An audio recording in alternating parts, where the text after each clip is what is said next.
Hey there! Today's video tackles a common but tricky problem in programming that many of us face when working on large-scale projects. The problem we're diving into today revolves around an Asterisk pathfinding algorithm implemented in C++, resulting in a segmentation fault when the maze size exceeds a certain threshold. This issue arises due to the recursive nature of shared pointers causing a stack overflow, leading to unexpected crashes in the program. Now, let's delve into the solution to this conundrum. The key lies in managing the ownership of the nodes in a way that avoids recursive calls and prevents stack overflow. By having each node store a non-owning pointer to its parent in a container, like a dkey, we can effectively handle the memory management without running into issues like stack overflow.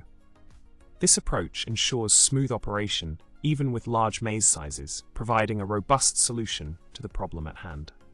In summary, dealing with segmentation faults and stack overflows in complex algorithms like Asterisk pathfinding requires a strategic approach to memory management. By adjusting the ownership model of nodes and avoiding recursive calls through shared pointers, we can overcome these hurdles and ensure the smooth execution of our code. Thanks for tuning in today, and remember to like, subscribe, and leave a comment below with your thoughts, or any programming jokes you might have. Happy coding!